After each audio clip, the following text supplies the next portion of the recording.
इतनी बड़ी हो गई मेरी सीमा। चल जल्दी से हाथ मुंह धो ले, मैं तेरे लिए खाना लगा देती हूँ। भूख लगी होगी ना? हाँ नानी, भूख तो लग रही है मुझे, आपके हाथ के बने हुए पीले दाल और चावल खाने की। कितना टाइम हो गया है मुझे आपके हाथ का बना हुआ दाल चावल खाए हुए। तू तो नौकरी में व्यस्त थी, तो तुझे कहाँ से टाइम मिलेगा अपनी नानी के लिए। और जब इतने टाइम बाद आई है तो ज्यादा टाइम के लिए रुक कर जाएगी तू। हाँ हाँ नानी, इस बार पूरे 2 महीने के लिए आई हूँ। सीमा की नानी अंदर जाकर उसके लिए खाना बनाने लगती है। सीमा कमरे में अकेली होती है, तभी उसे किसी औरत के रोने की आवाज सुनाई देती है। वो कभी खिड़की से बाहर झांकती है तो कभी दरवाजे से बाहर झांकती है। उसे समझ में नहीं आ रहा होता है कि आखिर रो कौन रहा है। तभी नानी खाना लेकर आ जाती है। वो अपनी नानी से कहती है, नानी, कोई औरत रो रही है क्या? मैं जब से यहाँ आई हूँ तब से मुझे यहाँ किसी औरत की रोने की आवाज आ रही है। हे भगवान, कहीं ये वही तो नहीं? बोलो ना नानी। अरे कोई नहीं रो रहा, ये तेरे मन का वहम है। और तू ना अब खाना खा ले, ज्यादा यहाँ वहाँ की बातों में ध्यान मत दिया कर। जल्दी से खाना खा और फिर मेरे साथ आ जा मेरे कमरे में। दोनों बैठकर खूब सारी बातें करेंगे। ऐसे ही अगले दिन सीमा अपनी नानी के साथ गांव के बाजार जा रही होती है। उसी रास्ते में फिर से किसी औरत के रोने की आवाज आती है। वो अपनी नानी से कहती है, अरे नानी, क्या सच में तुम्हें अभी भी किसी औरत की रोने की आवाज नहीं सुनाई दे रही? मुझे किसी औरत की बहुत बुरी तरीके से रोने और चीखने की आवाजें आ रही हैं। मैं बहुत परेशान हूँ नानी, आखिर ये कौन है? मुझे लगता है कि सीमा को शहर भेज देना चाहिए, यहाँ रहना उसके लिए ठीक नहीं। नानी बोलो ना, आप चुप क्यों हो जाते हो? सीमा, तू घर चल, मुझे तुझसे बहुत जरूरी बात करनी है। नानी सीमा को घर ले आती है और सीमा से कहती है, सीमा, कल सुबह तू शहर वापस चली जाएगी। अरे अचानक? आखिर क्या बात है नानी, आप मुझे ऐसे जाने को क्यों कह रही हो? मैं बस जो कह रही हूँ उस पर ध्यान दे। तू कल सुबह यहाँ से चली जाएगी, और ये बात मैं कोई मजाक में नहीं बोल रही। तू कल जाएगी तो मतलब जाएगी। अरे नानी, चली जाऊंगी मैं, ठीक है, पर आखिर बात क्या है ये तो बता दो। मम्मी से कोई बात हुई है या फिर मुझसे कोई गलती हुई है जो तुम मुझे अचानक से जाने के लिए बोल रही हो? देख सीमा, रात बहुत हो चुकी है और मुझे इस बारे में कोई बात नहीं करनी। चल, अब चल के मेरे साथ सो जा। सुबह की बस पकड़कर तुझे शहर भी तो जाना है।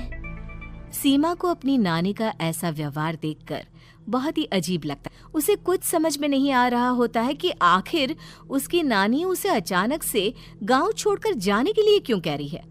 ये सारी बातें सोचते सोचते सीमा की आंख लग जाती है और वो अपनी नानी के साथ सो जाती है। ऐसे ही आधी रात को सीमा को फिर से किसी औरत की रोने की आवाज सुनाई देती है।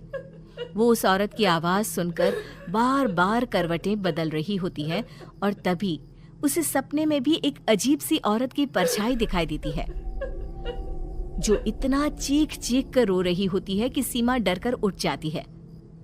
वो पूरे पसीने पसीने हो रही होती है। वो अपने आसपास देखती है तो घर में बिल्कुल शांति का माहौल होता है।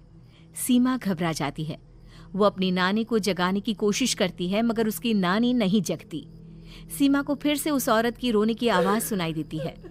आखिरकार सीमा अपने आप को रोक नहीं पाती और वो घर का दरवाजा खोलकर बाहर निकलती है। आखिर ये माजरा क्या है? आज तो मैं पता करके रहूंगी। अब आवाज का पीछा करते हुए सीमा आधी रात को गांव के चौपाल के पास बने कुएं के पास पहुंच जाती है, जहां कुएं की चारों ओर बेड़ियां लगी होती हैं।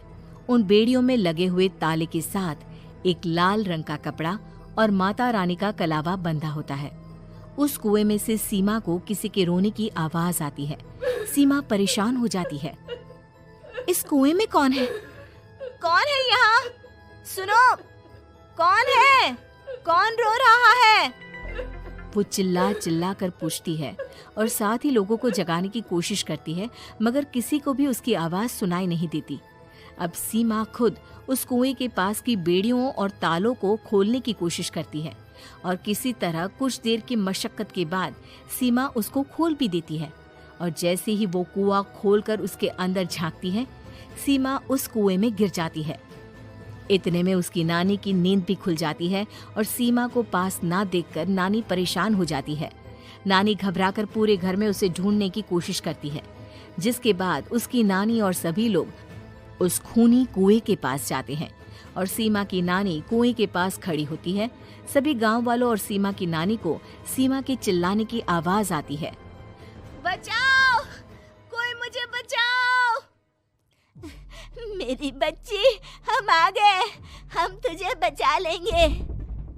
नानी, मुझे यहाँ बहुत डर लग रहा है।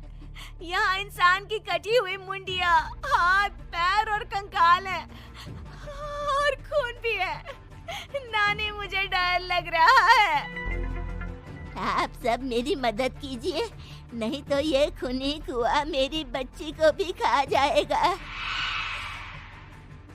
अरे मुझे तो ये समझ में नहीं आ रहा कि आखिर इस खूनी कुएं को खोला किसने। सालों पहले इसको इतनी मुश्किलों के बाद तांत्रिक बाबा ने बंद किया था। अरे पूरा गांव खूनी कुएं के बारे में अच्छे से जानता है, तो कोई भी जानबूझकर तो ऐसा करेगा नहीं। मतलब किसी ने अनजाने में इसे खोल दिया है भैया। सीमा को इस बारे में मालूम नहीं था और जब से वो यहाँ आई थी तभी से उसे किसी औरत के रोने की आवाजें भी सुनाई दे रही थी। कहीं सीमा ने ही तो उसे नहीं खोला। अगर ऐसा है तो फिर सीमा का बचना बहुत मुश्किल है। वहीं कुएं के अंदर सीमा रोते हुए बैठी होती है कि उसे आवाज सुनाई देती है जो कुएं के बाहर खड़े गांव वालों में से किसी को सुनाई नहीं देता। आज सालों के बाद मुझे ताजा खून मिलेगा। तेरा खून पीकर आज मैं अपनी प्यास बुझाऊंगा।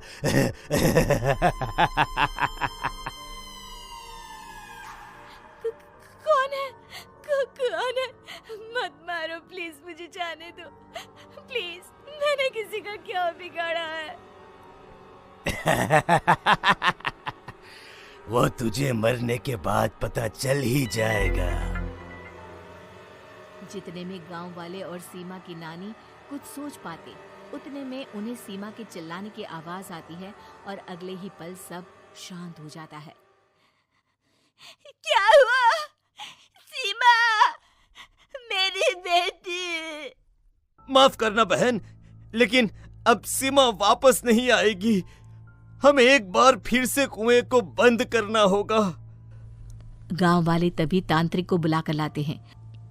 एक बार फिर अपनी शक्ति से तांत्रिक बाबा उस कुएं को हमेशा हमेशा के लिए बंद कर देते हैं और वहां एक बोर्ड लगा दिया जाता है